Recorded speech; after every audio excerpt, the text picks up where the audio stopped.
فيها مش طيب، عشان الناس بقت بتدوس على الطيب. ومين كان حس بينا يا دمعية قريب؟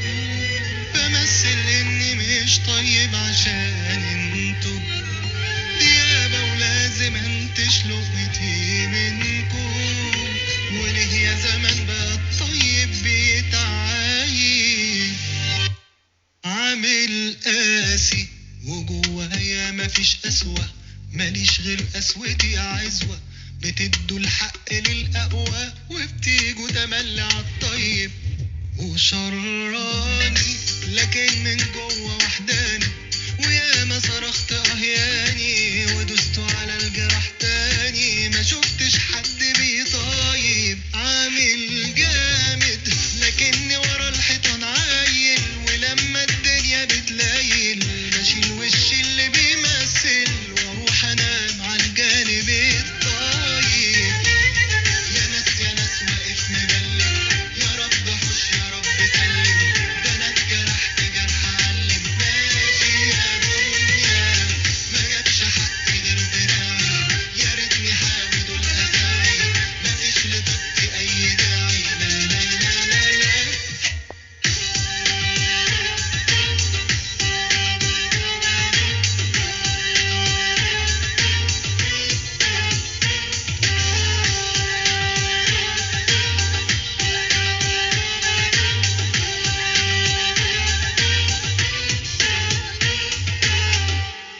انا البابا وشايل بين ضلوعي ملاك، ولو نزلت دموعي هلاك. يا قاسي القلب ايه قساك وخلاك تيجي عالطيب؟ انا المأذي ومش عايز اكون مؤذي، لكن لو هتأذي هأذي، وده مش بكيفي ده حظي. ونفسي في يوم اعود طيب ومش خواف، ولو قلتلكوا اني بخاف اخاف لا تقرقشوني حاف. وياما منكوا قلبي شاف عالم وحوش ما بترحموش طيب. يا ناس واقف مبلم، يا رب حوش يا رب سلم. ده انا اتجرحت جرح علم، ماشي يا دنيا ما جابش حق غير دراعي. يا ريتني حاوي دول افاعي، مفيش لطيبتي اي داعي. لا لا لا لا لا.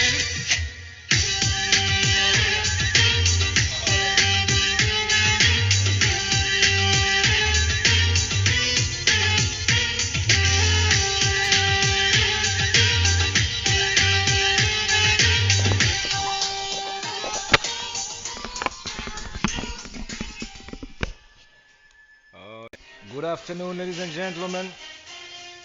Good afternoon, folks. We are ready for a wild weekend. Football from both continents.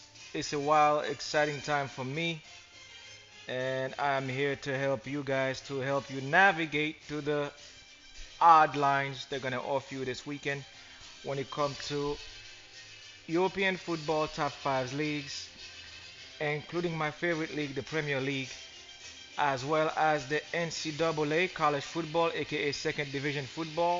And I have some props for you when it comes to boxing. And don't forget the big fight for tomorrow night in the MMA world and the beautiful organization that's called the UFC. But to begin, folks, without further ado, I will not take your time.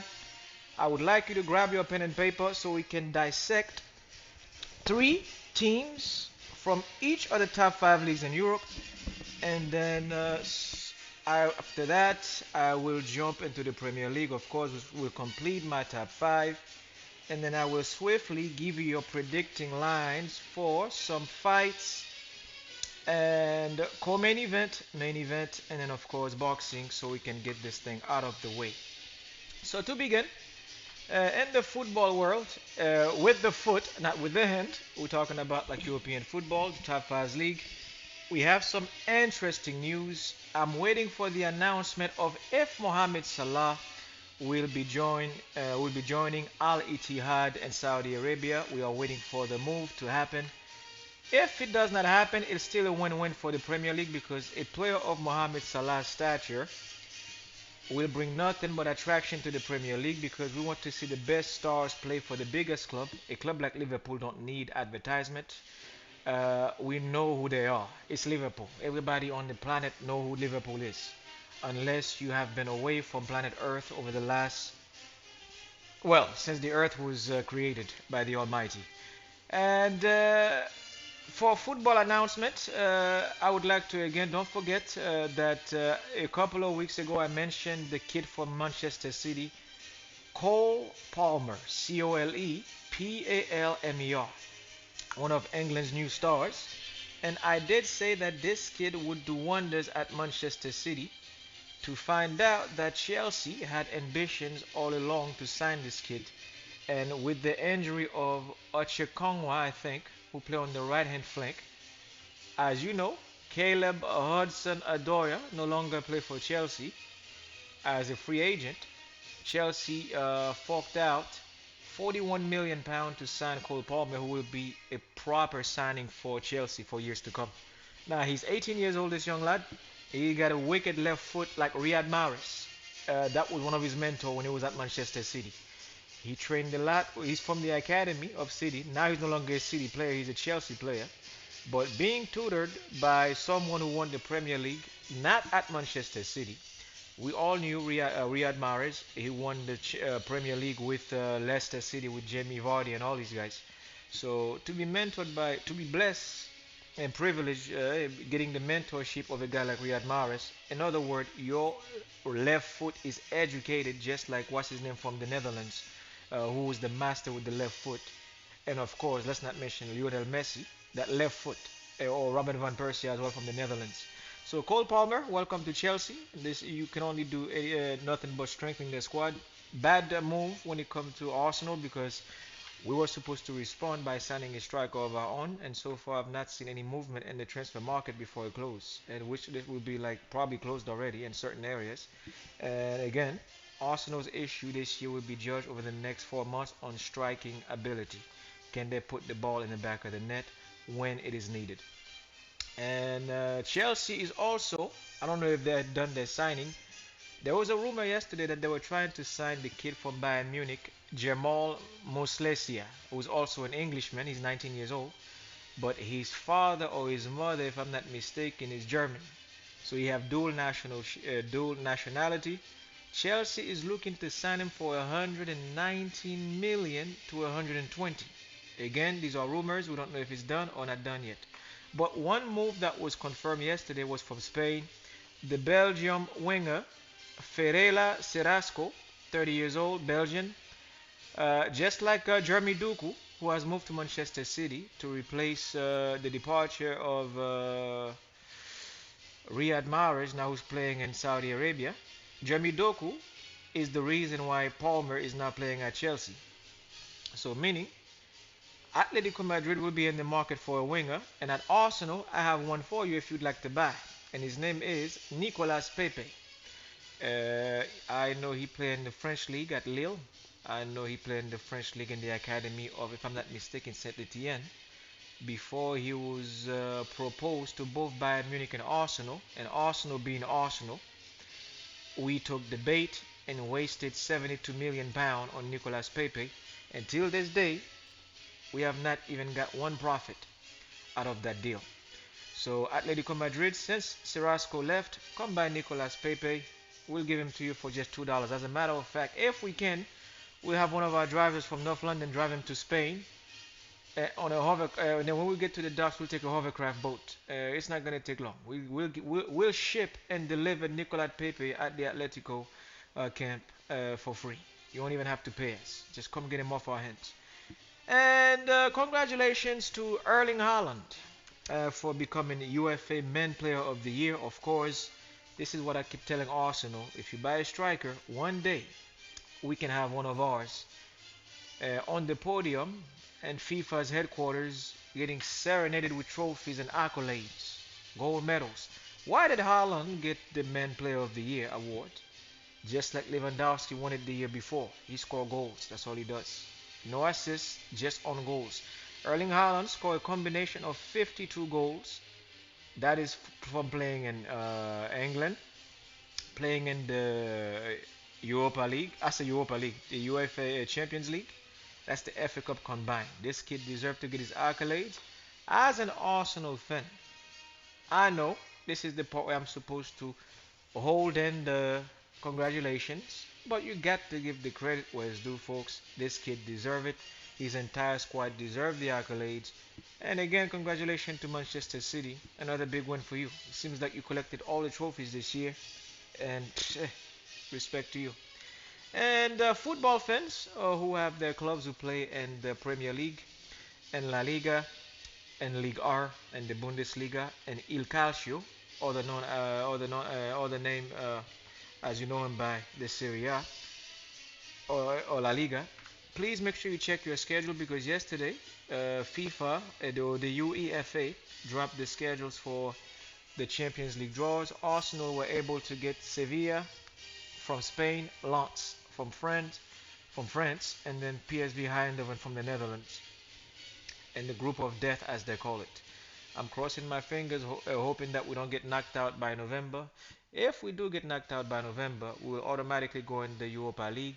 As you know, if you get knocked off before November or December, you can still, if you finish in third place, qualify to play in the Europa League. I would strongly advise for Arsenal to please consider this option. I'm not saying to lose the game, purposely lose the game, because we want to get our money's worth as fans, but just do it like a boxer who is paid to take a dive. Pretend that you were fighting for the 5 rounds, and then when you get to 6 and 7, when the boss is looking at you ringside and say, "Young man, I pay you to take a dive at round 6 and round 7," I would advise Mikel Arteta to just let the defenders just open the lane and allow teams like PSV and Lens to score, because even if we qualified for the elimination phases in the last 16th in January or February, if, I should say, with the striking core that we have now, we will not be able to intimidate teams like Barcelona, Real Madrid. The Italian teams will be very strong this year. I'm talking about Inter Milan. Milan will be strong. Congratulations to Milan for beating Roma earlier, by the way. Teams like even Juventus will be strong, and let's not forget about the reigning defending champion Napoli. So please, Mikel Arteta, we may have to reconsider our options because we don't have a striker to compete. So to save the embarrassment of, oh, we got to the knockout phases and then to be kicked off after two-legged series, it would not be pleasant with me. Unless you have a plan to sign a striker in January who will be he will be ineligible to participate for Arsenal, because if you sign a top 5 striker from the top 5 leagues, chances are he'll be playing for a team that is in the Champions League. He will be cancelled out, as we say in the Premier League, he'll be cup tied. So if the player is cup tied, the player cannot participate in the same tournament for another club. So Mikel Arteta, I beg of you, please, if we're gonna take a dive on this one, let's take a dive and finish third by November, and then in February we begin our elimination phase for the Europa League. It's second tier after the Champions League, but at least we put ourselves in a position to actually win the title. So this is something that you have to reconsider here, Mikel Arteta. And now let's get straight to our debrief. Get your pen and papers ready. As you can see earlier, I had to open the series to Riyadh beat. That's because I'm giving my homage to the League of the Saudi Arabian League, especially Al Nasser, a team I'm following closely because of Cristiano Ronaldo and Sadio Mane. We signed recently from Manchester City Almeric Laporte, 28 years old, folks. Yes, I know. Nobody thought this would happen in the 21st century, where a league outside the top 5 can sign prime players. But Saudi Arabia is doing the business, and folks, I am loving it. Now let's begin, folks, with the League R. Here are your 3 teams for the weekend in the League R to put you in a position to collect some dough. I will begin with Monaco. Congratulations to Monaco for signing Flo Balogun from Arsenal for £39 million. He'll be playing with Wissam Ben Yedder, the likes of Alexander Golovin from Russia, top playmaker. So Monaco this weekend, you're going to be one of my favorite team in France to go with in my top 3. Monaco will be playing Lens. As you know, Lens has qualified for the Champions League and will be in my group. But this is a local affair in Ligue 1, and I will have to pick Monaco now they have Flo Balogun who was in the top three French finishing goal scorers last year. He was behind Mbappe, and if I'm not mistaken, the young man from Marseille. But Belagon was second or third after Kylian Mbappe. This kid is very good. He's in the French league, a league that he's used to. He played in it last season. He know it in and out. He know exactly how to poach and finish. And now you add him with Minamino from Japan, Ben Yedder, the Algerian sensation, French national senior squad member, with Russian playmaker sensation Alexander Golovin, and I can only see Monaco doing good from here, moving forward from here and moving up in the tables. And they are currently first in the French league and Ligue 1. Monaco is number one in the classification, and verdict for this match between Monaco and Lens. I have to go with Monaco here, -1, -2. So the scoreline will be like this: 1-0, 2-1 Monaco, or a blatant 2-0. And if Lens defense go to sleep, Ben Yedder will punish them. Belagon will punish them, and I expect Alexander Golovin to have at least two assists in the game. And let's not forget the Japanese sensation Takome Minamino, the ex-Liverpool player. So pick Monaco to win here, or -1, -2. Game number two, I have here for the French league. I have Lille versus Montpellier. And after doing my homework, this game will be at 9 a.m. at the Stade de Saint-Pierre de Moa. The game at Monaco is at the Stade de Louis II. This is why I'm picking them. They have the home turf advantage. So again here, folks, you're gonna have to go with Lille. If you're looking at the classification, pick Lille over Montpellier. I will go with just a W here. I will not do minus or -2. That would be foolish because Montpellier can be a tough cookie to crack when it comes to Lille. They have not had good luck with them over the last three games they play at home. Therefore, I want to go with Lille for a victory here.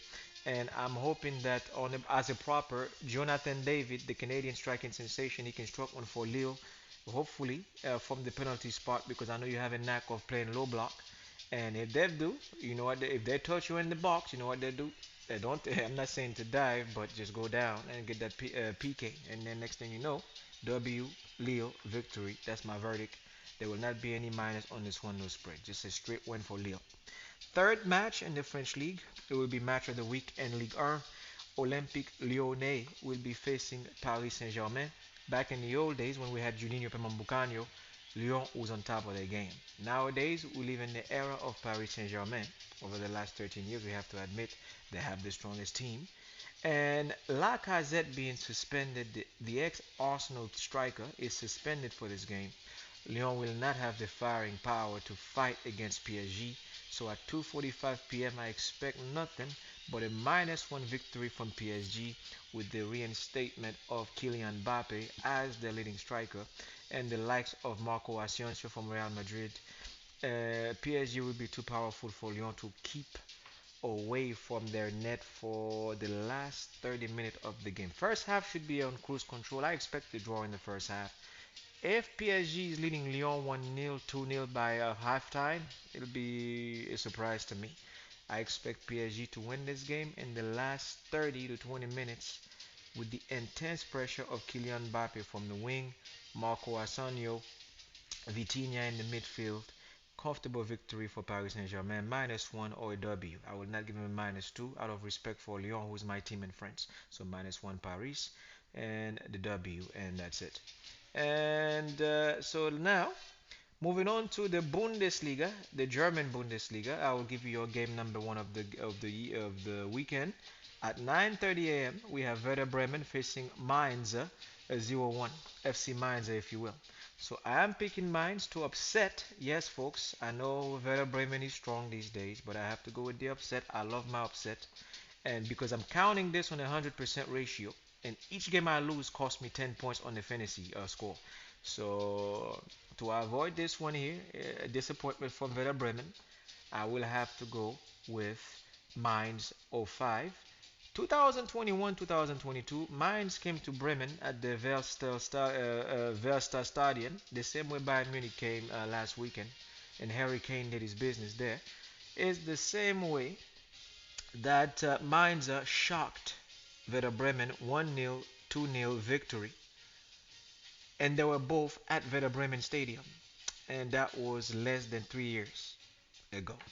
So I have to pick Mainz 05 to shock the world with a +1, +2, or yes. I'm being audacious here. I'll go for a draw for Mainz. So +1 underdog, +2 underdog Mainz 05, or just go for a draw. Now moving on to the second biggest game in the Bundesliga for the weekend. It's all tomorrow at 9:30 a.m. At 9:30 a.m. tomorrow morning, we have this match for you, which is Bayer Leverkusen versus Darmstadt. So Bayer Leverkusen, folks, will be in the top 14 to win the Bundesliga. So I'd say if you're picking Bayern Munich to finish first place to win it all with Harry Kane, of course, you have to go with the second team to challenge Bayern Munich. And I am selecting these three teams to compete for second place: RB Leipzig, Borussia Dortmund, and of course my favorite Bayer Leverkusen with the acquisition of Granit Xhaka. So this game will be at 9:30 uh, a.m. tomorrow morning, and you have to be careful with this one because it's nearly a decade since the two played each other at the Bay Arena. So verdict, because of Bayern Munich, I say Bayern Munich, Bayer Leverkusen's new squad, I expect them to nab a victory -1 or just a W. -1 or just the W. Bayer Leverkusen, or simply known as Leverkusen. Just Google Granit Xhaka's team in Germany and put the money on Granit Xhaka, and that's it. And I'm expecting their forward to be on point. I'm expecting that midfield to be ready, and I expect the lineup like this for Bayer Leverkusen. Hadeki at the goal post. Jonathan Tah, German national senior member. I'm expecting Kososnu, Tapsoba, Frimpong in the midfield, Palacios next to Chaka, Grimaldo, Hoffman, Vertzi, and then Boniface up front. Boniface will be the difference maker. His name is Victor Okoya Boniface from Nigeria, the 22-year-old striker. Congratulations, young man, for making it to the first team. But I will need a big performance from you tomorrow for Bayer Leverkusen versus Darmstadt. So this game again, folks, is at 9:30 a.m. And then for the Bundesliga biggest match of the weekend, it will be Borussia Mönchengladbach versus Bayern Munich. Proper here for you guys. A Harry Kane, I expect, is a Saturday. And I know Bayern Munich love traveling at places like the hostile areas, like Gladbach, Leverkusen, especially Borussia Dortmund, the biggest rival. And whenever Bayern is away on week 1, week 2, week 3, week 4, week 5, we expect them to show up. It's Bayern Munich, you know what they do. Now having Harry Kane as one of them, as their leading striker, I'm expecting Harry Kane to score one goal in that match as a prop. But to win the game itself, Bayern Munich lost to this club, I believe, on February 2023, 3-2.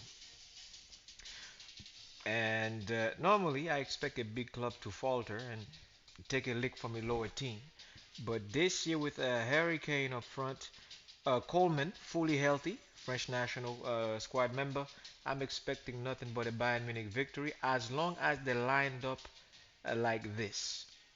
Between the goalposts, Ulreich will be up front, will be in the goalposts. Up front will be in the opposite end. Harry Kane will be leading striker. Let's look at Bayern Munich's defense. Congratulations to Inter Milan for signing Benjamin Pavard. Mean on the right hand side, right back, you will have Menzraoui from Morocco, Umpocano from France with Kim Yong-jae.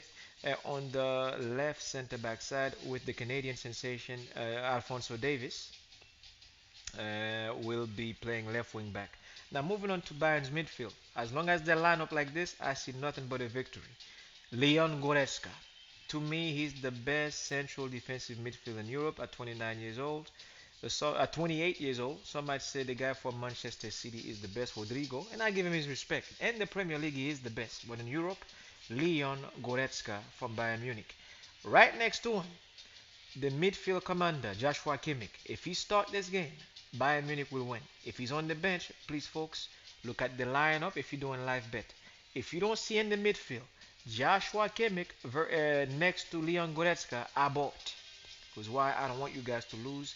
I want you to win.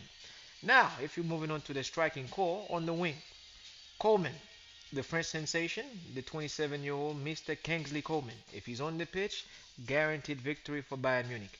If you see the young man from Arsenal on the in the starting lineup, be a bit hesitant on how you place the bet because I don't expect him to start tomorrow. But the thing is, normally they get a surprise for us. If Ginabri start on the right hand flank, now if he start on the left hand flank and Coleman is on the bench, I bought. If Ginabri start on the right hand side, Coleman start on the left hand side, and between them you're gonna have a option to choose from Sadio Mane or Harry Kane. Now the reasons I say Sadio Mane, Leroy Sané, the ex-Manchester City player. Now the reason why you're seeing Leroy Sané play in the midfield is because Chelsea is interested in buying the English international Jamal Musiala, the 19-year-old German sensation slash Englishman. If Chelsea sign him, you will see Leroy Sané playing in the middle. If not, I expect to see Jamal Musiala in the midfield. The reason why Chelsea want to buy this kid is because they lost Christopher Nkunku to a freakish injury, so they have no choice but to go sign another player from the Bundesliga. Don't forget these two are rivals, so now Chelsea have both gems at their helm, both Nkunku and Jamal Musiala. I hope he stay at Bayern Munich, but again, if he doesn't, if Bayern Munich line up with Harry Kane, Leroy Sané, Gnabry, and Coleman, I expect nothing but a victory from Bayern Mannschaft. Why? The coach, Thomas Tuchel. This guy know how to run a club like a fine machine. Now we finish with the Bundesliga. I expect for the match, I expect Bayern Munich to just win the game because they lost to this club 3-2. But make no mistake, Harry Kane will score a goal in that match. Now moving on to La Liga. Here is your top three that I've prepared for you over the last 48 hours. Now, normally Real Madrid is a team that you choose as the main event, the match of the week. But to begin, I will start with Real Madrid for tomorrow because the game is at 10:15 a.m. at Eastern Standard Time. And for some reason they put the schedule at 10:15. Normally Real Madrid play on a Sunday afternoon as your match of the weekend, but again, it's a different season. Let's embrace it and just make sure you keep up with the time of when the game is being played. That's one thing I noticed. I made a mistake a year ago, even earlier this season with my predictions. I keep giving you guys props, but I don't give you the time. I want to make sure you get the time right so that when you wake up, you're like, okay, I'm bored, especially you rich folks who got money to spend. You be like, I'm bored. What time did this young man say this game was at what time again? All right, let me look at my phone or my tablet. Blah blah blah. Drop the bet. Boom, get it done. So at 10:15 a.m. For this game, let me give you guys a few tips. Vinicius will be out with an ankle injury. Madrid fans, don't panic. He will be back after the international break. So Vinicius is out. And for Real Madrid versus Getafe, this game will be at the Santiago Bernabeu, home turf of Real Madrid. Let's recap on a couple of games at home. April 2022, Real Madrid beat them 2-0. And then May 2023, Madrid beat them 1-0. Now, if you ask me who will win this game, I will have to go with Real Madrid, not out of favoritism or biasness. Look at the squad now. You have guys like Joselu. You have the likes well, I know they lost Benzema. Now you got Jude Bellingham, who play center attack and midfield, even though he can play central midfield. You have the likes of Camavinga. Frederic Valverde, who's supposed to leave for Liverpool, is still at Madrid for another season. I mean, you look at Rodrigo, number 11 on the right hand flank. I'm expecting Madrid to come in this game and dominate the first half and dominate the second half like they did in May 2023 when they beat them 1-0. And the game in 2022, let's ignore that one. That one was a Benzema affair. Benzema completely destroyed Getafe in that match. That was we call that game the Benzema game. But this one here, this is a new Madrid, a young Madrid, and I'm expecting a big game, not from Rodrigo, not from Bellingham. I'm expecting Bellingham to score as my prop, but I expect Joselu to step up. He's on loan, 33 years old. Yes, the age is, yeah, we notice the age here, folks. He's 33. But Joselu, You see, I skipped the stars to focus on this guy. Hoselu, I'm expecting a big game. I'm expecting a big game from you. I'm expecting a big game from Chumeni in the midfield. Last weekend you were a bit wishy-washy. Step it up a bit for Real Madrid, so that way we can get a comfortable victory. Just a W for Madrid. That's all I need. No complication here. Just -1, 2-1, 1-0. Now I'll be satisfied. So let's move on to the second game. Just remember, if you're gonna do fantasy bets or propers, put Jude Bellingham to be on the scoring sheet. You can actually combine it with Harry Kane from Bayern Munich and have a little parlay on the propers if you want. And don't forget, folks, this game is at 10:15 a.m. Now, moving on to game number two, we'll have Betis or Real Betis. May I just call him Betis versus Vallecano or Real Vallecano. Let's not complicate this one and keep it very simple. Go with Vallecano. I'll explain. +1, +2. Okay, I'm making my decision based on the result from May 2023. Just not too long ago, a couple of months back, Vallecano did beat Betis 3-1. But I'm rooting for Betis to beat Vallecano -1, but I have to go with the underdog because they beat you back in May 2023. So Vallecano, even though they're going to a hostile arena at Betis, I'm expecting them to lose this game +1, +2, or my favorite bet for the upset. If you want to upset a big club, you go to their house and get a draw. So you have to go with Vallecano here. I know I disappointed a lot of people. Probably even expert watching this probably going like, what does it mean he's going with against Real Betis at home? I have to go with the underdog. I can feel it. When I study this thing, I close my eyes and I ask the universe for like, all right, what should I put? And the universe is telling me go with Vallecano here. +1, +2. It's not. You can look at the stats, but my gut feeling here is telling me to go with Vallecano. If I'm wrong, I'm gonna pinpoint this game. Uh, I'm gonna mark it down so that way, when the result comes next weekend, so I can embarrass myself. Yes, even if I lose, I'll embarrass myself. I'll be more than happy to embarrass myself for making this stupid pick. I sound stupid, but I have to go with Vallecano here. Now for the game of the weekend, the big one in La Liga, Atletico Madrid versus Sevilla Football Club. Let's keep it very simple. We all know that Sevilla upset Atletico Madrid back in May 2022, the last time they met at the new stadium. In August 2023, it was a 1-1 draw. But this Saturday, I believe this game is it Saturday or Sunday? This game will be on Sunday, folks, not Saturday. So at Sunday afternoon at 12:30 p.m. Eastern Standard Time, this game will be at the Metropolitano Stadium, at the Stadium of Atletico Madrid, of El Cholo's backyard, if you will. So I'm expecting an upset. Again, underdog. Yes, underdog, folks. It's about to be upset weekend. I will go with Sevilla +1, not +2, +1. Just +1 because I'm expecting a tight affair between them based on the last two results. May 2022, 1-1. August 2023, 1-1. Sevilla does not fear Atletico Madrid at the Wanda Metropolitano. So go with Sevilla +1 here. This game should be at 12:30. The game of Real Betis versus Vallecano is at 3 p.m. on Saturday. So Saturday for Real, and then the game for Atletico for Real Madrid is also this Saturday at 10:15. So don't forget, Madrid 10:15 a.m. Saturday, 3 p.m. Saturday, Betis Vallecano, 12:30 p.m. Atletico Madrid versus Sevilla on Sunday afternoon for your match of the week. Let's move now to the second best league in the world, my favorite, Il Calcio o la Serie A. I will begin with the defending reigning champion, Napoli versus Lazio. This should be the game of the weekend for me. Let's dive in.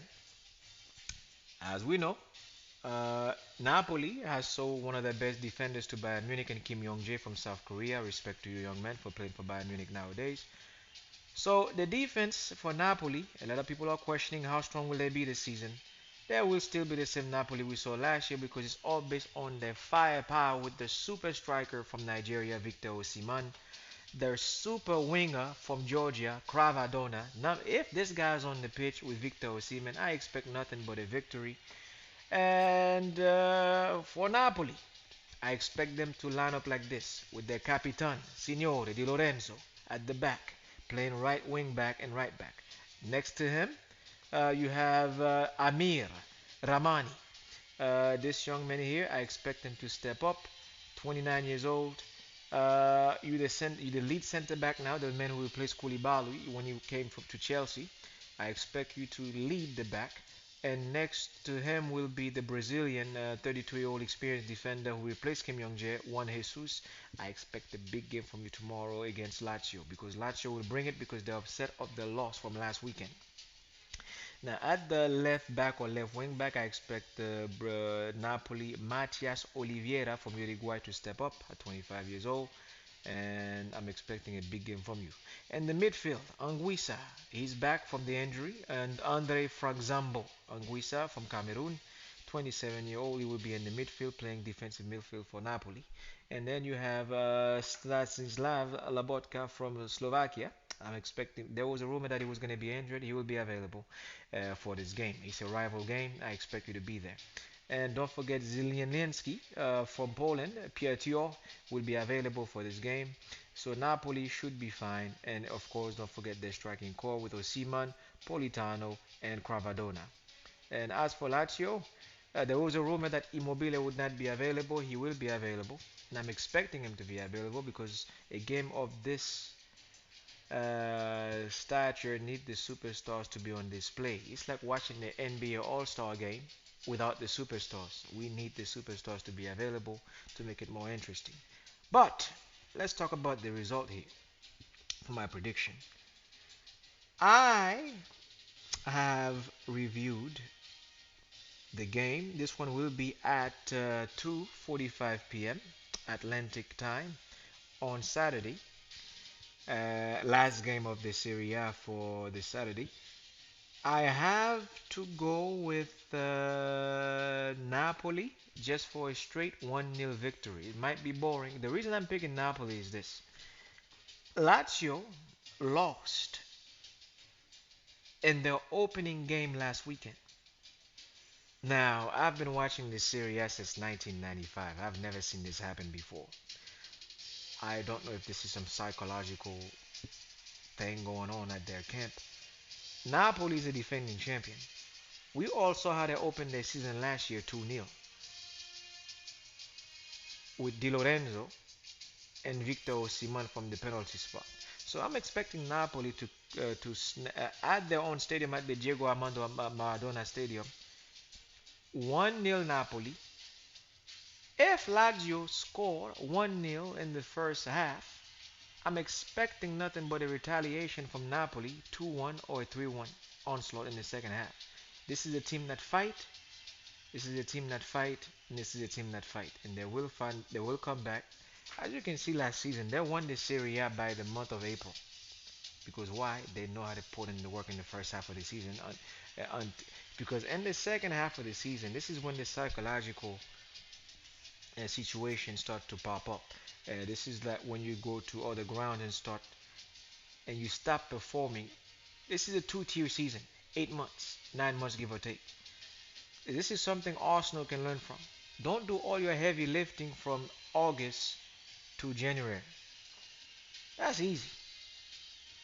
But to carry on from January, February, March, April, and this is where it counts in May. This is where it counts because now you are fighting for titles. So Napoli, I'm I'm expecting you to win this game tomorrow by -1 scoreline. Now moving on to game number 2 in the Il Calcio, we have Inter Milan or Internazionale versus Fiorenza, aka Fiorentina. So folks, I smell my third upset of the weekend. +1 or a draw, 1-1, 2-2 scoreline in the favor of Fiorentina.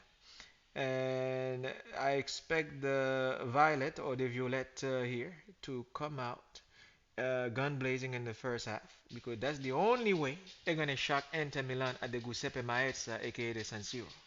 If they don't do the job in the first half, the first 45 minutes, Inter Milan will beat you guys 2-0. I'm giving you a scoreline right now: 2-0, 1-0, or a 3-1 Inter Milan if Fiorentina don't take care of it in the first half. But if you ask me who to pick, go with Fiorentina plus one,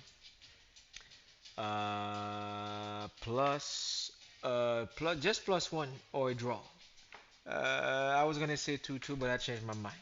So go with the plus one or a 1-1 affair. 2-2, that's a bit too cocky. So I have to make just if they lose the game plus one, that way you can still cash out a little bit. This game will be on Sunday at 12:30 p.m. Meanwhile, the game for Lazio versus Napoli is at 2:45 p.m. on Saturday. And then for the last game in the Serie A, I have Atalanta versus. Don't forget, I did not mention Roma versus Milan. The reason why is they already play each other, and Milan beat them 2-1 today. And congratulations to AC Milan. And let me guess who are the scores. Olivier Giroud and Rafael Leao. Congratulations to Rafael Leao for kicking off your season as I requested of you last weekend.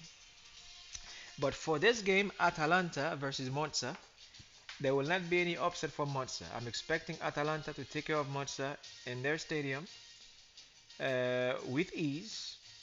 Don't make this game more difficult than it should be. And this game will be on, let me see here. I believe this game will be on Saturday or on Monday. Let me look at the calendar here for the Serie A. And un momento, por favore. This game will be at 2:45, right at the same time the Napoli game in Lazio is being played. So go with Atalanta, straight up W. Don't make it more difficult than it should be in your selection. Pick Atalanta W over Monza. Now, moving on to the big one, the one that we all come for, the Premier League. Now, to begin in the Premier League, be very careful this weekend, folks. This is the trickiest league in the world of football. It's like the NFL. You never know what's going to happen. Week 1, week 2, week 3, week 4 is the Premier League. All 32 rounds are tricky if you ask me. But I have selected my 3 games of the weekend for you guys. 80%, 90%, the outcome may come in your favor. Chelsea versus Nottingham Forest at 10 a.m. This game will be a very tricky affair. Even though Chelsea just signed the young man from Manchester City, Cole Palmer, it doesn't mean you're going to beat Nottingham Forest. Me, I will have to go with Nottingham Forest. Yes, they're naughty, folks. They are from the Forest, and they're naughty as hell. And this team like to upset the top dogs, as they did to Arsenal. They have done it already against Manchester City last year. And I'm afraid that Chelsea is in trouble this weekend. Chelsea is in big trouble, and I'm saying it again. Chelsea may choke against Nottingham Forest tomorrow morning at 10 a.m. I know you guys are expecting Chelsea to roll this team over and just spank them, but nah, nah, nah, nah, nah. The last time Forest came to London, it was a 2-2 affair. And before that, and that was in May 2023 on a Saturday. Yes, Nottingham Forest came to London and snatched a point at Stamford Bridge. And then they were beaten way back in 2020 2-0. It's a whole different team. Now you got to deal with the likes of Taiwo, our knee, their number 9. I expect them to score in this game as a prop. And I'm expecting a scoreline like this from Nottingham Forest. 3-2. If Chelsea decide to turn it up in the second half with Mikhailo Modric, combining him with Cole Palmer, and allowing Nicola Jackson to be a bit more free up front to score. If they don't do that, +1 Nottingham Forest, +2 Nottingham Forest, or a straight draw. All scoreline favors Nottingham Forest. So if you want to go with the winner here as an underdog, +1, +2, or a draw, go with Nottingham Forest to shock Chelsea at Stamford Bridge. Now, moving on to the second game in the Premier League. I have Brighton versus Newcastle United. And a lot of people are already talking down to Newcastle United based on last weekend's result. This game will be the last game on Saturday at 12:30 in the afternoon. I have to go with Newcastle United, and I'm expecting a big game from Alexander Isak. I'm expecting a big game from Gordon, who scored last week the opener. I'm expecting a big game from Harvey Barnes. I'm expecting a big game from the substitute on the bench, Caleb Wilson. And I'm definitely expecting a big game from this particular defender for Newcastle United, Fabian Schär from Switzerland. You're 31 years old. You are the leader of that back line. Byrne will be starting tomorrow, right beside you. You are both experienced, even though he's older than you at 33. He have not played in the Premier League for as long as you have. And I'm expecting Newcastle to start at the left back position with Matt Targett, English national, 29 years old. I don't know if he's been called up to play in the England squad, but he will start for Newcastle tomorrow morning. On the right hand side, the captain, Mr. Kylian Trippier, English national team, squad member, senior national squad member at 32 years old to resume his position at right back for Newcastle United. He's not injured. He picked up his little injury, little thigh strain, but he should be available for tomorrow's game against Brighton. I know a lot of people are scared of Brighton as a team that can shock the world with the upset, but I expect Newcastle United to go to the Amex and snatch a victory with a scoreline like this: 2-1 Newcastle United, 3-2 Newcastle United, 3-1 Newcastle United. That's all, folks. I'm expecting, or if you don't want to risk it for the biscuit, just go straight for the victory. Newcastle United for a W at the Amex against Brighton Albion, because they have to make up for last weekend's loss against Liverpool, that shocking result which we all did not expect out of Liverpool. And then moving on to the game at 9 a.m. This will be, I believe, on Sunday morning. It's Liverpool versus Aston Villa. My favorite manager, my ex-Arsenal manager Unai Emery, faced Jurgen Klopp at Anfield. I don't have to tell you how this one's going to go. If Aston Villa can shock Liverpool with a scoreline of a 2-1, 1-0 victory, that'll be straight karma for what Liverpool did to Newcastle United last weekend. But folks, there will not be any surprise here. I expect nothing but a straight victory from Liverpool. For my propers, I'm expecting Darwin Núñez after what you did last weekend. Now we are expecting this performance from you week in and week out, because like what you did last weekend was ridiculous. To snatch the victory out of the jaws of defeat.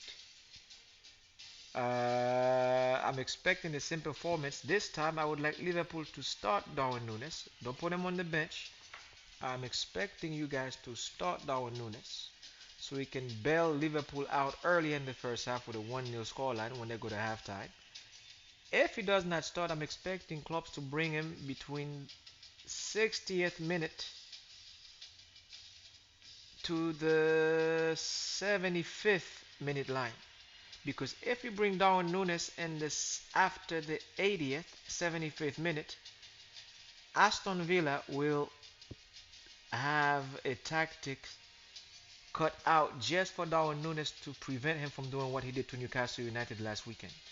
You're facing Unai Emery, one of the most tactical, savvy managers in European football. That's why Sevilla won so many Europa Leagues with him when he was their manager. He failed to win Arsenal some trophies because he was new to the league. He was studying the league. But Unai Emery, I'm crossing my fingers here because you're my manager. You're my ex-manager at Arsenal. I know how you. I know mentally how you move. I know that you have a plan already put in place for Darwin Nunes to not score against Aston Villa and from the 75th to the 90th minute with the additional 5 to 8 minutes. But if Jurgen Klopp, I know Klopp, if you bring in Nunes, if he does not start the game between 60th to 75th, Liverpool will win the game. If you bring him between 60th to 75th minute, so I'm expecting Liverpool to win this game 2-1, 2-0, or 3-0. But a shocking result. If you want to take that chance, go ahead. Pick Aston Villa for the upset +1.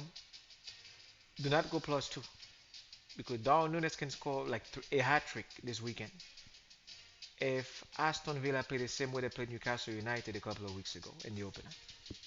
So verdict, Liverpool for the victory. Aston Villa, if you want to go for the underdog +1, just that.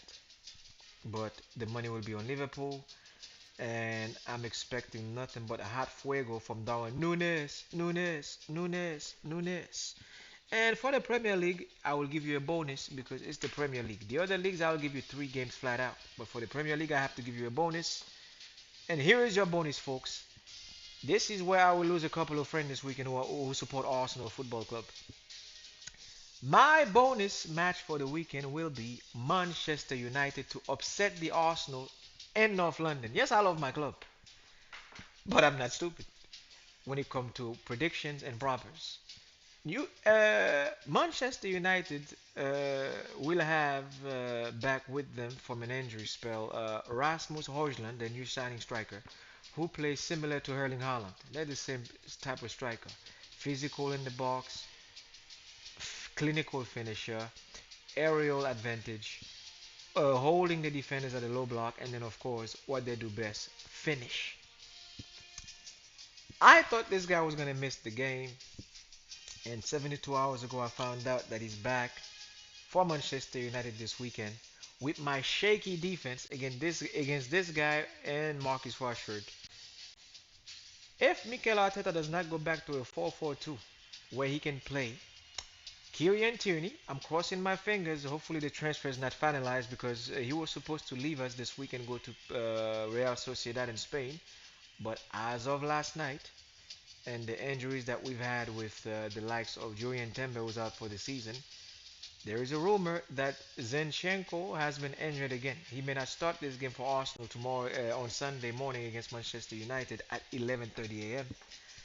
I'm expecting 3 at the back for Mikel Arteta with that boring formation and playing wing backs. If he go and play that position against Manchester United, Ten Hag will take advantage with Marcus Rashford because he'll line up like this. Because Manchester United is not stupid. They will capitalize based on how Mikel Arteta line up. Against Nottingham Forest, this was Manchester United. Manchester United came to Old Trafford playing that formation against Nottingham Forest and struggled to beat them 3-2. At the back, Wan-Bissaka, Varane, Martinez, and Ndalo. And then they had in the midfield Camisero, Ericsson, who I'm expecting to be on the bench because Bruno Fernandes will play his position as an 8 and the Odegaard position. A deep line, just like Granit Xhaka played a year ago. Deep flyer, center midfield. So I expect Marcus Rashford, because Anthony Martial, who's now on a loan at Real Madrid, will be replaced by Højlund from Denmark, and then right next one will be Marcus Rashford. Last year, Marcus Rashford was the one to score the first goal for Manchester United against Arsenal, and he's fully healthy, and I'm expecting him to score another one. Verdict here: if Arsenal beat United, it will be 1-0, 2-1 scoreline. The Gunners will not beat United 2-0, 3-0. It will not happen, folks. I will not have a clean sheet. And the goalpost for Arsenal, I'm expecting Aaron Ramsdale to start. If they go with David Raya, it would be a mistake. But Mikel Arteta, knowing who you are, start with Aaron Ramsdale between the goalposts. At the back, I would like you to ditch that 3 at the back formation, and please, por favor, Señor Mikel Arteta, do not start with Thomas Partey as a right back. Start with Ben White as a right back. Bring Saliba as a right center back and reinstate Gabriel Magalhaes at your left center back or play Jacob Kivior if you plan to have Magalhaes on the bench. Your left back, if he's not sold to Real Sociedad and he is with us until January, I would like you to start with Kieran Tierney or Tamiatsu 50-50, but start with Kieran Tierney if he's still at Arsenal. Do not start with Kivior because he will not have the pace to keep up with Jadon Sancho on Sunday morning. And Declan Rice, my big signing defensive midfielder, I expect you to be there. Right next to you, I expect to have Thomas Partey playing at Carl Havertz on the bench, please. I would like Carl Havertz to be on the bench. I would like Thomas Partey to claim that spot or Declan Rice to play on the left central midfield position, allowing Thomas Partey to play in the Odegaard position so that way we can tuck Martin Odegaard behind the striker who will be Eddie Nketiah. Of course, it's Mikel Arteta. I guarantee you that's who we'll pick on Sunday. So behind you, you can have Martin Odegaard. On the right hand side, of course, you'll have Bukayo Saka, our number 7. Congratulations, by the way, for winning the Youngman Premier League Player of the Year. And on the left wing side, Gabriel Martinelli. But folks, go with Manchester United to upset Arsenal +1 or even draw the game. And if we're not lucky, if Arsenal fall asleep in the last 20 minutes, we may lose this game to Manchester United. I want my club to win, but if that's the way to motivate you as one of the so-called negative fans like Lee Gunner, I guess I have to go with Manchester United for the upset. But deep down inside, make no mistake, I want nothing but an Arsenal victory here. 1-0, 2-1, scrape forward, and get it done. Folks, that's all I have when it comes to football.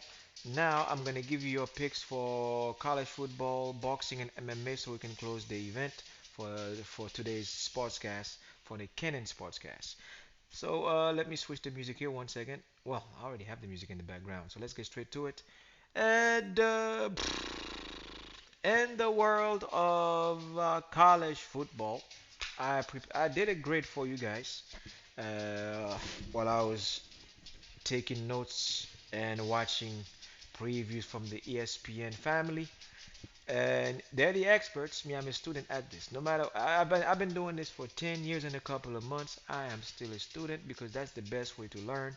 You gotta keep your mind open to see what the experts brought. But me, out of what they did, I marked down for you guys your college football picks. I will name them for you and then I will show it to you on the screen so that way you can look at the screen if you revise the podcast later this week before tomorrow morning, so you can pause the screen and write down your picks. At 7:30, let me begin with the earlier games. So don't forget, college football is always like 12 p.m., 3 p.m. So I'm gonna begin with a game for you guys: Notre Dame versus Tennessee State. If I were you guys, Notre Dame already opened the season for us last weekend, but officially this is the big opening. Always the second game of the weekend when it comes to NCAA officially, especially if it's a home game, that's what matters the most. So go with Notre Dame for the victory. Don't go with no spread, -7, -3 for a field goal. None of that stuff. Just go for a W. Notre Dame over Tennessee State. I'm gonna show it to you guys on how to do it. Okay, 1 second. And this is what I have here.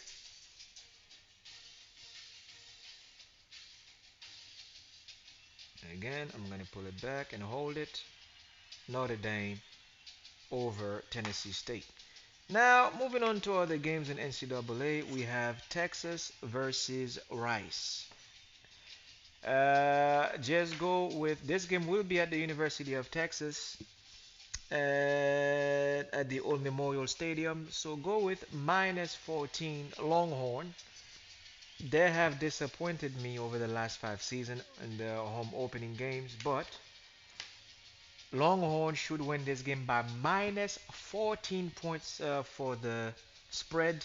This game will be at 3:30 p.m., same as the Notre Dame game. And now we have Washington versus Boise State. I did not put this one on my list. I bought this game, folks. Take my advice. Do not touch this game with a 10-foot flagpole. Stay away from it, or you are risking a loss. Boise State versus Washington State, because Washington State was ranked 10th last year in that division, and I don't trust that game at all. Just stay away from that. And then we have the Ohio State, the third best team in the nation, ranked after Michigan Wolverine and the defending reigning champion Georgia Bulldogs. These three teams are enemy number one for me because I'm an Alabama guy. So therefore, I don't want Ohio State. Michigan, you're okay. You get a pass. But Ohio State is my, well, I would say they're my second favorite team when Alabama's losing. But when Alabama's winning, only Alabama matters. So, Georgia Bulldog is for his enemy number one in the ACC, in the SEC, that is, Southern Eastern Conference. So I have to go with Ohio State here because they're ranked above Alabama based on last year's credits. So I'm gonna put minus 5 points, even though the game is at Indiana. I will have to go with Ohio State. They have the strongest. Their running back has been replenished, and let me to make sure I'm not talking nonsense to you, because the same selection I make, I want you guys to make it. I don't want to be the guy that give you a prediction verbally and don't do it. So watch this here. Here is your prediction. Look at the very top. I put it here for you guys. Please go with Ohio State minus 5 to deliver on the spread. Not by a field goal. Go with minus 5. So that would give you 3.5 minus 4.5, or flat out minus 5, but round it up to minus 5. Now moving on to my second sheet for the NCAA, the second greatest division of football in North America, period, if you ask me. In my own opinion, it is the best after the NFL, NCAA. I will go with my Alabama playing at home versus Middle Tennessee. I did not pick a W. I expect Alabama to win this one by minus 20 or minus 30 with the score line on the spread. I don't want to be arrogant to pick Alabama to dominate this team because last year that's why Alabama lost the national championship. We're a bit too arrogant, and when we came across teams that we were supposed to just play safe, we try to go for the big margin like minus 12, minus 14, minus 20, and we end up paying the price by not beating the spread. So this one here, I'm just gonna put Go Obama, my favorite college football club, and that's it. I'm not gonna put it. Just go for the W. Now, they may go minus 15, minus 20. Just pick Alabama. Now, this game will be at 7 p.m. for the opener at the old Bryant Denny Stadium. Now, when it comes to Texas A&M versus New Mexico, this is week one here. Record is 0-0, folks. I would like you guys to put just W for Texas A&M. W, don't pick minus 3, minus 7, just go for the W. This game will be a home opener at the Kyle Field Stadium against New Mexico University. And then we have Kansas Jayhawks versus Southeast Missouri State at the Bill Snyder Stadium for Kansas State. They love their football in the South, and they don't care about nothing else. This is going to be a Big 12 game here, and I'm expecting the ranked number 16th Kansas State to deliver a W. Here it is, folks, just to make sure I'm not BSing you guys. Kansas State Jayhawks must win their opening game. Must win their opening games. So W for Kansas State. Now, when it comes to Nevada versus USC Trojans at 6 p.m., this will be in California at the LA Coliseum. USC is ranked 6 in the Pac-12. I'm expecting a minus 10. Yes, I'm gonna go on a slab here and lay back on my relax. like I was at the morgue chilling, literally. Minus 10 for USC. I will not play you guys, my audience here. Go with minus 10. USC Trojans. Easy victory. And if they score more, if they beat the spread by more than minus 10, let me know in the review. But I'm expecting nothing but a victory here. Again, I will use the same 100% scale like I use for the top 5 leagues in Europe. Each game I lose will cost me and the NCAA 10 points. And then we have the defending champion, the reigning one. The one that's been tormenting me since I was a child. Georgia Bulldogs, the best team in the land, folks. If you want to place your bet, go with Georgia Bulldogs, ranked number 1 in the nation. They're the defending champion. I expect them to be the winner here. Go with minus, grab your pen and paper, minus 14 Georgia Bulldogs. They will be cocky. As the defending reigning champion, I expect nothing but a victory from them. Go with the Georgia Bulldogs. Now, since we're done with that page, let's go to our last preview. We have West Virginia at 7:30 playing Penn State. Penn State will be the strongest team here at the Beaver Stadium. Minus 7, Penn State will be victorious over West Virginia, and that is that. And then we have the local rival between South Carolina Gamecocks and the North Carolina Tar Heels. It's not basketball, this is football. This is our territory here. And this is my selection for this game since it's a local affair. I'm going to give the Gamecocks a break. Go with not picking neither South Carolina or North Carolina. And that's it, folks. And this will conclude your NCAA preview for the weekend. We do have some ACC plays when it comes to Clemson University. I'm not an expert on the ACC. I always watch them play, but I don't want you to waste your money. Just Clemson versus Duke. It's not basketball. There is nothing here to enjoy. It's football. Obviously, you have to go with Clemson minus 3 for the field goals. And then you have LSU, another AC versus Florida State, minus 3 LSU by a field goal. Nothing special. Just like Clemson, you go with minus 3 for the field goal, ACC, and then of course you go with LSU for the SEC. Straight up win for the opener, minus 3 victory. And that's all it takes for me when it comes to your update to provide you with a scoreline that may put you in a position to win this weekend in the NCAA fixtures. Now let's move on straight to the MMA world. We have a bout for you guys this weekend, actually two. It's Fight Night 226 at 10 p.m. The main event start for the PPV or the pay-per-view.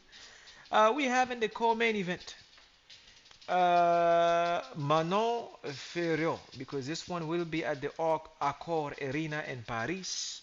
UFC is going overseas this weekend, just like they were in Singapore. So they're doing an international tour. So we have Miss Manon Ferriot at the age of 33 facing the returning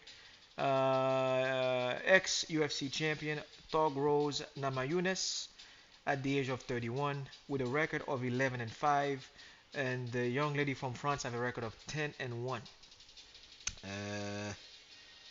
Togrose, the challenger, well, should be Togrose because she was out for a year, coming from a loss to Carla Esperanza from Mexico by decision in May 2022 in round 5.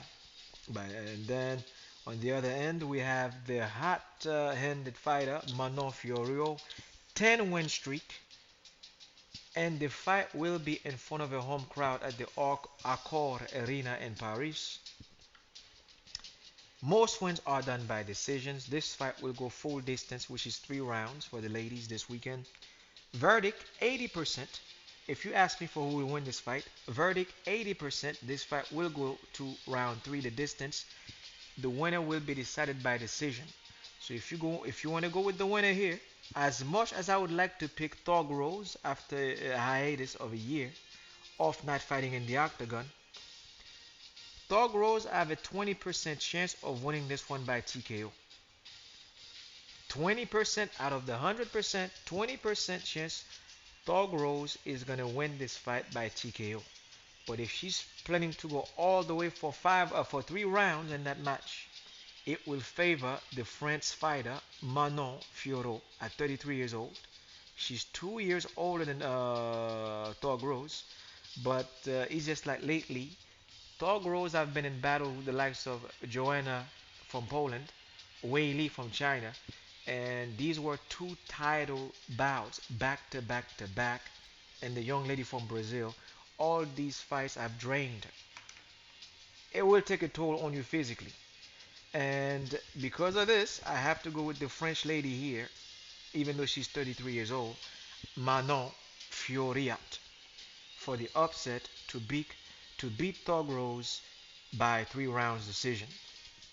And the main event will be between the ex the heavyweight challenger or light heavyweight challenger, Mr. Cyril Gagné, or the Muay Thai expert, with a record of 11 and 2 versus Sergey Spivak, the Moldovan polar bear, with a record of 16 and 3.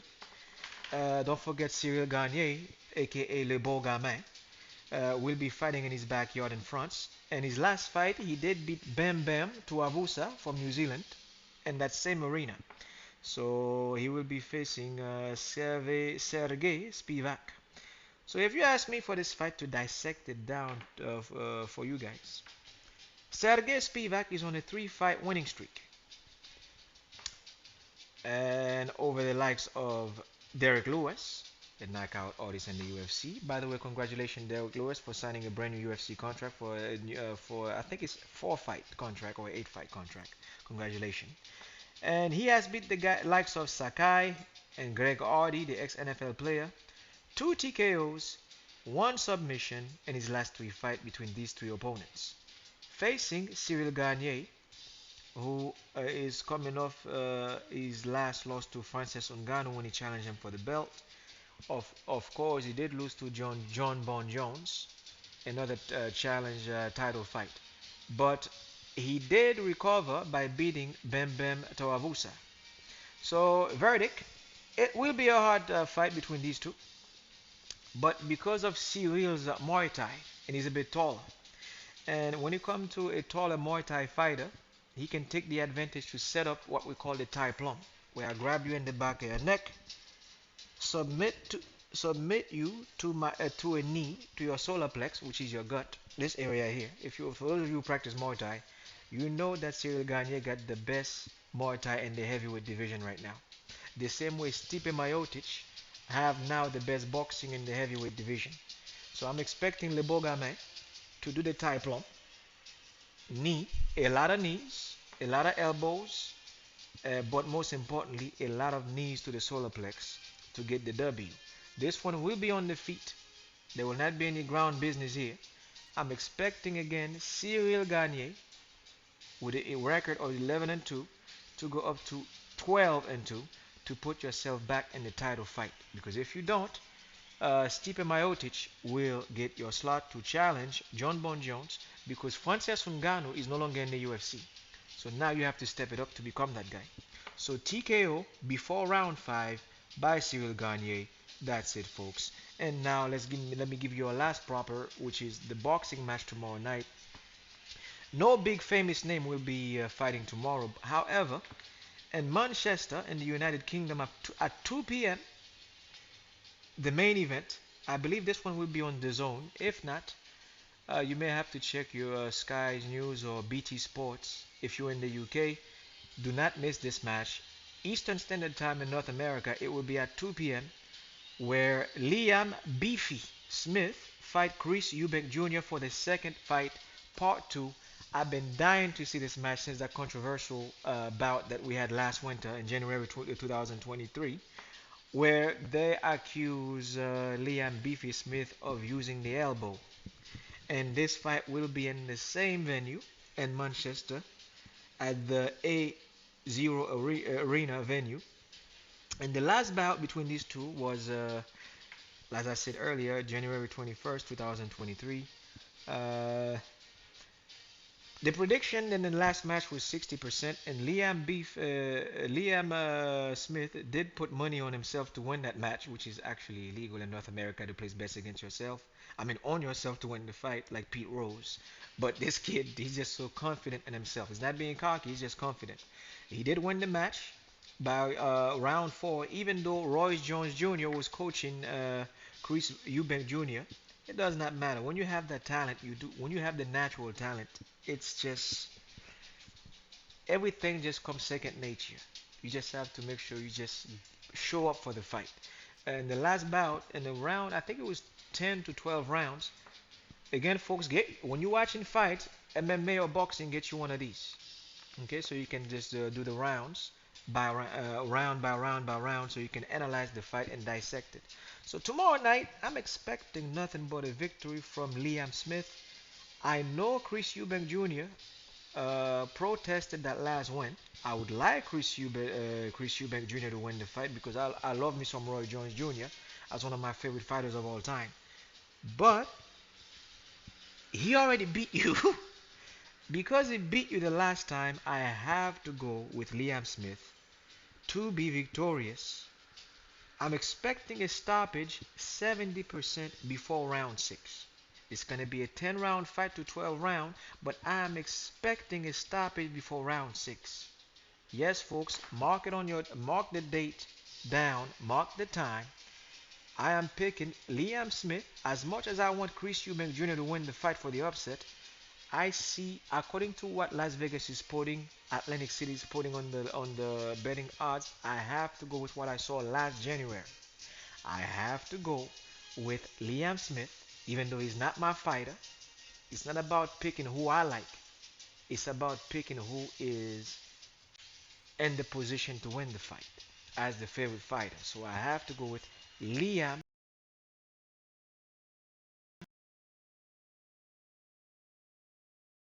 percent. And folks, that's all I have for you when it comes to your prediction for the Kenan SpodCast, featuring the daily art debrief for the day because I had to gather information and I had a lot today. So normally show like this, I do it. It'll take like less than an hour or an hour to 15 minutes and I'm done. And today it's an hour and 17 minutes. That's all I have, folks. Bet responsibly if you have the appropriate age in your state or your province.